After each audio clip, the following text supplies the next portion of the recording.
오늘 본문 18절에서 우리는 예수님의 독특한 면을 또 한 번 보게 됩니다. 예수께서 무리가 자기를 에워싸는 것을 보시고 건너편으로 가기를 명하시니라. 계속해서 예수님을 찾아오는 귀신 들린 사람들과 병든 사람들, 또 예수님을 구경하고자 하는 구경꾼들이 수없이 몰려들어오고 있습니다. 아마 그들은 구름대처럼 몰려왔을 겁니다. 그들의 병을 치료받고자, 그들의 귀신 들린 사람들 또한 치료받고자 그들은 아마 체면이 없었을 정도로 다급하게 예수님을 찾았을 것입니다. 이때 우리가 짐작할 수 있는 것은 또한 우리 예수님께서는 몹시 피곤하고 또 지쳤으리라는 것입니다. 그래서 예수님은 자신을 에워싼 수많은 그들의 군중 속에서 병을 고치시다가 제자들에게 바다 건너편으로 가자고 말씀하셨습니다. 예수님은 분명히 모든 환자들과 귀신 들린 사람들을 고쳐주신 그 능력 있는 분이십니다. 그 예수님은 바로 하나님의 아들이시고 동시에 예수님은 인간이셨습니다. 예수님은 하나님의 아들이시면서 인간이셨고 그리고 그분은 하나님이십니다. 그렇지만 동정녀 마리아를 통해서 우리와 똑같은 사람으로 오셨습니다. 우리는 이 본문에서 분명히 예수님도 때로는 피곤하셨고 쉬셔야 하셨던 분임을 알게 됩니다. 또 예수님은 배도 고프셨고 목마를 수 있는 분입니다. 피곤할 수 있고 고통도 느낄 수 있는 분이셨습니다. 그래서 예수님은 십자가에 달리셔서도 기도하셨듯이 내가 목마르다 말씀하셨습니다. 예수님은 우리와 똑같이 십자가를 그렇게 지고 싶지 않으셨습니다.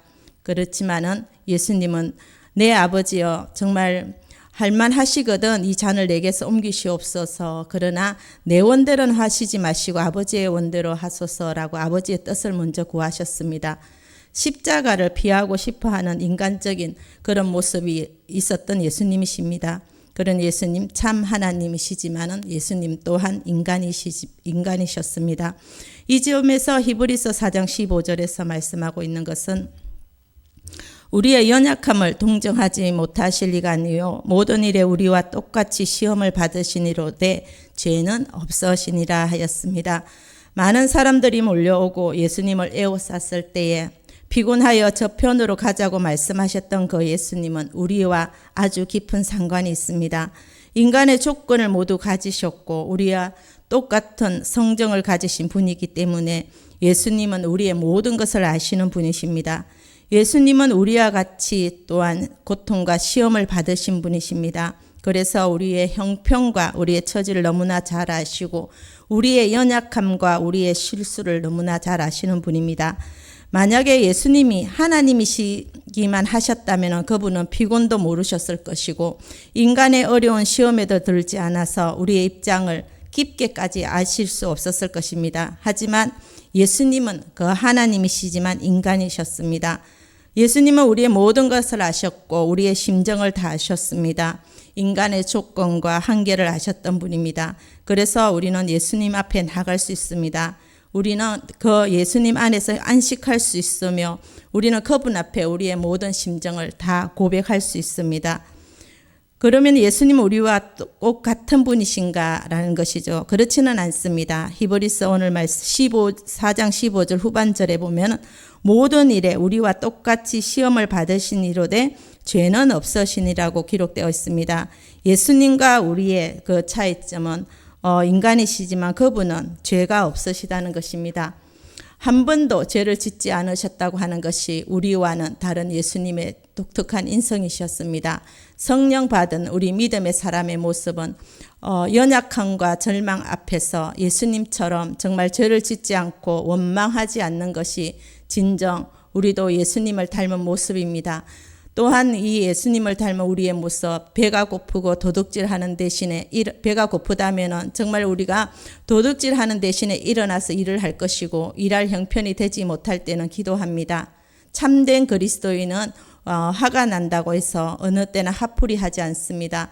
물론 오해를 받고 사람들에게 고통을 겪으며 누구든지 복수해주고 싶은 마음을 가지게 됩니다. 그러나 참된 그리스도인은 참고 또 기다리는 것입니다. 그리스도인은 또한 시험을 받지만 결코 시험에 빠지지는 않습니다. 예수님을 믿는다고 시험이 없는 것은 아닙니다. 예수님을 믿는다고 해서 마귀가 도망가는 것이 아닙니다.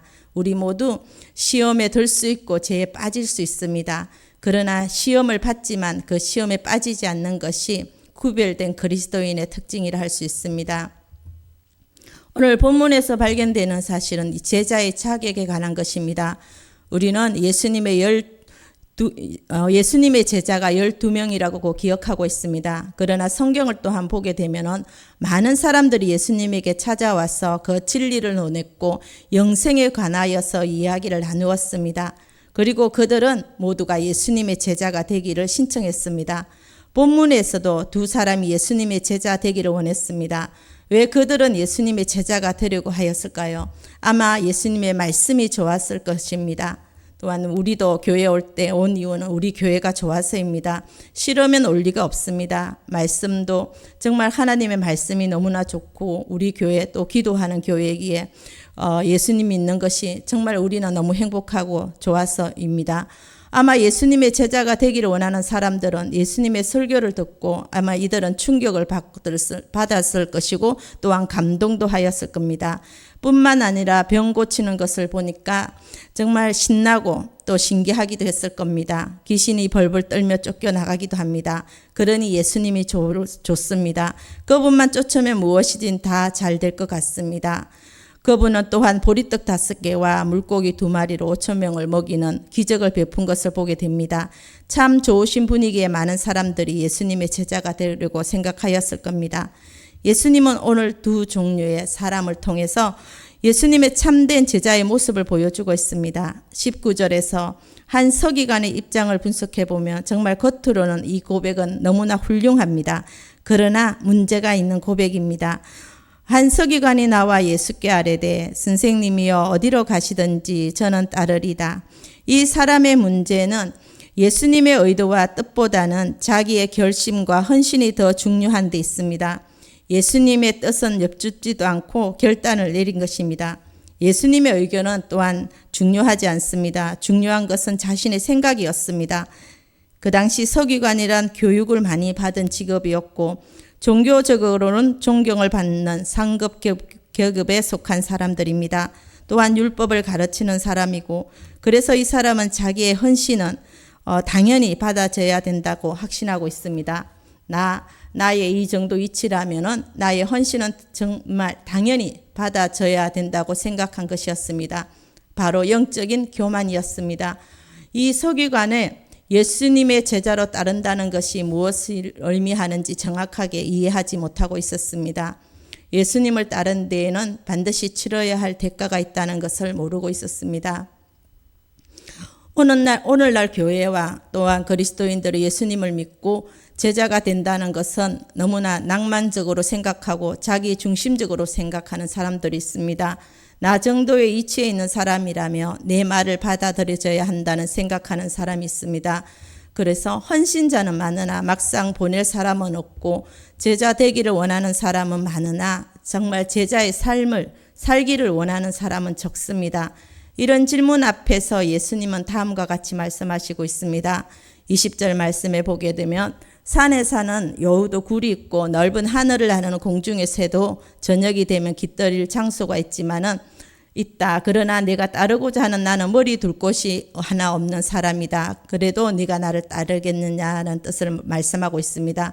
예수님은 그렇습니다. 예수님은 여우도 굴이 있고 공중에 나는 새도 깃들일 곳이 있지만은 예수님 자신은 머리 둘 곳 하나 없다고 말씀하셨습니다. 예수님은 집이 없었습니다. 설교가 끝나고 또 병들을 고치고 나면 제자들은 집으로 돌아갔지만은 예수님은 산으로 가셨습니다.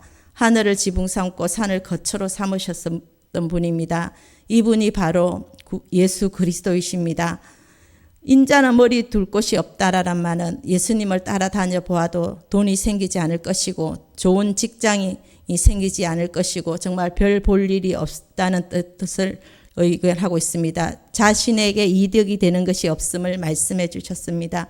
그러니까 자기의 안전을 최대로 지켜줄 수 있는 돈을 어떤 방법으로도 사람들은 모으는 것입니다. 돈이 없으면 명예를 모으고 또 옆에 자신에게 이득을 둘 수 있는 사람을 많이 알아두려고 합니다. 어떻게 했든지 사람들은 이 세상에서 안전하게 살아가려고 하는 것이 인간적인 또 인간의 기본적인 마음입니다. 그러나 주님을 쫓겠다고 고백하는 그 서기관의 동기는 육신의 영광에 두고 있었으므로 주님으로부터 사람이 주를 따르는 일은 고난에 동참하는 각오가 없이는 안 된다는 사실을 알려주심으로써 그의 안일한 생각을 무너뜨리셨습니다. 그가 그 후에 어떤 길을 걸게 되었는지를 기록된 바가 없으므로 알 수가 없습니다. 주님이 비유하신 씨 뿌리는 말씀 중에 열매를 맺지 못하는 종류의 사람이 있습니다. 길가에 떨어진 씨앗은 열매를 맺지 못한다고 했습니다. 돌밭에 떨어진 씨앗도 열매를 맺을 수 없다고 했습니다. 처음에는 기쁨으로 받지만 어려운 고난으로 인한 시련이 올 때에는 주님을 버리는 사람이라고 했습니다. 그리고 세상의 염려와 또 세상의 유혹으로 인하여 결실하지 못하는 경우를 말씀하셨습니다. 부친의 장사로 먼저 집에 돌아가겠다고 한 이 제자의 경우에는 세상의 염려로 말미암은 것입니다. 염려는 우리의 마음을 어둡게 하고 또 세상으로 가까이 가게 합니다. 그래서 성경에는 모든 염려를 주님께 맡기라고 했습니다. 그리하면 주께서 돌보실 것이라고 하셨습니다.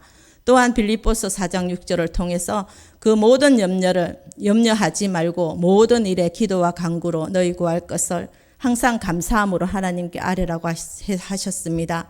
그래서 우리는 예수 그리스도를 끝까지 따르려면 분명한 소망을 가져야 할 것입니다. 이 소망이 없을 때 우리의 믿음은 흔들리게 될 것입니다. 육신적인 그 어떤 이유가 계기가 되어서 믿음을 저버리게 됩니다. 예수님의 그 귀중함을 알고 있는 사람은 그 어떤 경우에도 결코 주님을 떠날 수 없게 됩니다. 주님을 떠날 수 있고 주님을 멀리할 수 있는 사람은 주님과 생명적인 연합을 이루지 못한 사람들입니다. 오늘 주님을 따른다는 말은 한 주인만을 섬기는 일을 의미하고 있습니다. 주님은 한 사람이 두 주인을 섬기지 못할 것이라고 하셨습니다. 그러나 많은 사람들은 재물로 말미암아서 주님을 등지는 경우가 많습니다.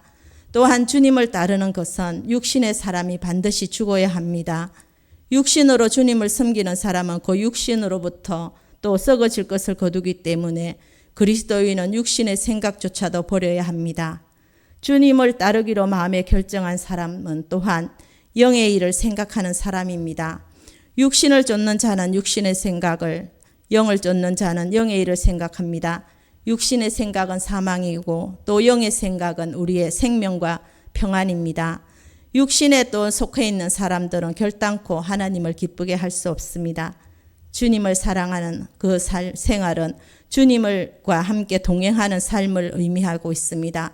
내 안에 주님이 함께 하시는 그 삶을 살아갈 때에 이제는 내가 그리스도와 함께 십자가에 못 박혔나니 그런 적 이제는 내가 산 것이 아니요 내 안에 그리스도께서 사신 것이라. 이제 내가 육체 가운데 사는 것은 나를 사랑하사 나를 위하여 자기 몸을 버리신 하나님의 아들을 믿는 믿음 안에서 사는 것이라고 했습니다. 그와 더불어 예수님께서는 이러한 삶을 살아갈 때에 내 마음을 다하고 목숨을 다하고 뜻을 다하여서 또 하나님을 사랑하라고 하셨습니다. 이것이 첫째 되는 계명이라고 하셨고 또 이웃도 내 몸과 같이 사랑하라고 하셨습니다. 이것이 제자의 삶이 됩니다. 또 나를 따르라는 주님의 부르심을 받았다면 우리는 어떤 가정에 어려움이 있다 할지라도 그런 일로 통해서 주님을 멀리하는 핑계가 되어서는 되지 않을 것입니다. 이 말씀에서 보여주시는 대로 우리의 그 어떤 것도 언제나 하나님을 앞지를 수는 없습니다. 베드로는 주님을 따를 때 배와 부친을 버리고 따랐다고 했습니다. 주님의 일꾼들에게 들려주신 정말 금쪽 같은 말씀이 있습니다. 쟁기를 메고 뒤를 돌아보는 자는 내게 합당하지 않다고 하셨습니다. 쟁기는 복음을 의미하고 있습니다. 우리는 계속적으로 복음의 씨를 뿌리고 밭을 갈아야 할 것입니다. 뒤를 돌아보는 자는 또 세상을 말합니다. 우리의 소망은 뒤에 있지 않고 앞에 있습니다. 뒤를 돌아보는 사람은 생명의 면류관을 받을 수가 없습니다. 주님은 서문화 교회에 주신 말씀에서 내가 죽도록 충성하라 그리하면 내가 생명의 면류관을 내게 주리라고 하셨습니다. 우리에게 주님과 함께하는 일보다 더 시급한 일은 없습니다. 우리가 예수님을 따르려면 뒤를 돌아보지 말고 즉시 예수님을 따라야 할 것입니다. 그리고 예수님을 따르려고 한다면은 뒤를 잡는 것들이 우리들에게 생깁니다. 하지만 아버지를 장례하는 것 같은 문제는 누구에게나 있습니다.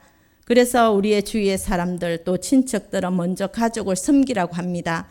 사람들이 말하는 먼저를 할 것인지 아니면 예수를 따를 것인가를 우선순위를 우리는 결정해야 할 것입니다. 누가복음 5장 27절과 28절에 보게 되면은 예수께서 레이라 하는 세리가 세간에 앉아 있는 것을 보시고 나를 따르라 하시니 그가 모든 것을 버리고 일어나 따르니라 라고 말씀하셨습니다. 천하의 죄인이 세리 레이도 예수님을 즉시 따라갔습니다. 마태복음 4장을 보게 되면은 베드로와 안드레, 요한도 야고보도 나를 따라오라는 예수님의 음성을 곧 듣고 예수님을 바로 따랐습니다. 그들은 생업의 배와 아버지를 두고 예수님을 즉시 따랐습니다. 또한 요한복음 21장 18절과 21절을 보게 되면은 베드로가 어떠한 죽음으로 하나님께 영광 돌릴 것을 가르쳐 주시고 예수님이 베드로에게 나를 따르라고 말씀하셨습니다. 그러자 베드로는 요한은 어떻게 되겠습니까? 라고 묻습니다. 예수님이 대답하셨습니다.